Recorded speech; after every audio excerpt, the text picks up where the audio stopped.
So a couple of days later, I get a phone call from some guy at Warner Brothers saying, look, please don't do this.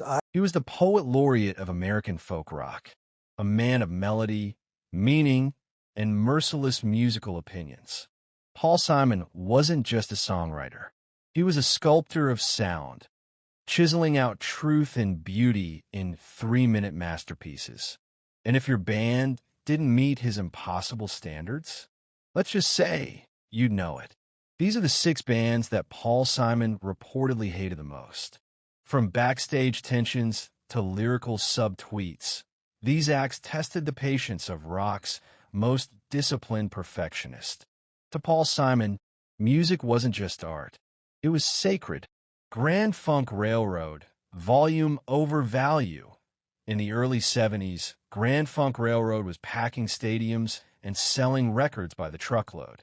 But to Paul Simon, they were the sonic equivalent of a sledgehammer to the soul. Alleged Simon quote, 3 chords, maximum volume, minimum thought. Insiders claim Simon once walked out of Columbia Records mixer because Grand Funk was playing on the stereo. Producer Phil Ramone said he'd rather talk about plumbing than Grand Funk. At least pipes serve a purpose. Simon believed their music represented the illusion of rebellion. To him, they were selling slogans, not songs. At a 1971 festival, he allegedly muttered, "That wasn't music. That was a marketing plan with amplifiers." The Doors, style without structure. Jim Morrison was a leather-clad prophet of chaos. Paul Simon, the high priest of precision. Naturally, sparks flew. Art Garfunkel later revealed. Paul said Jim confused obscurity with profundity. Paul wanted clarity. Morrison wanted mystery. The 2 crossed paths backstage at Monterey Pop. Morrison approached, hoping to discuss lyrical technique. Simon allegedly responded, "I write songs, not manifestos. Try melody before mythology." Simon reportedly described the Doors as cocktail jazz with a poet doing karaoke. Creedence Clearwater Revival. Authenticity matters. You'd think Paul Simon would admire Creedence Clearwater Revival's stripped-down sound. But insiders say CCR made his blood boil. Simon believed they were musical tourists, Northerners imitating Southern hardship. Reported studio quote, "I write about New York because I know it. They sing about bayous they've never seen." He allegedly bristled when CCR's rapid output was compared to his own meticulous releases. "Anyone can write 3 albums a year," he said. "Try writing 1 good one." Even Fogerty's voice irked him. Simon reportedly called it acted pain, a voice wearing a costume. The Grateful Dead, too much jam, not enough jelly. Paul Simon worshipped structure. The Dead worshipped freedom, and that made them musical enemies.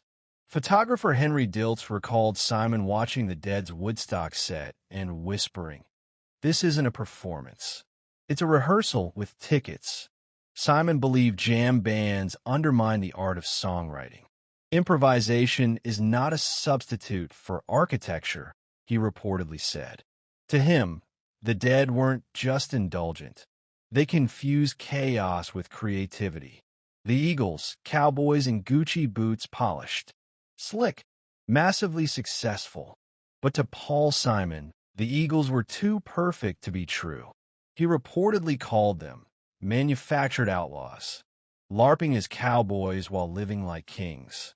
After hearing Hotel California, he allegedly said, "You shouldn't need a PhD to decode a chorus."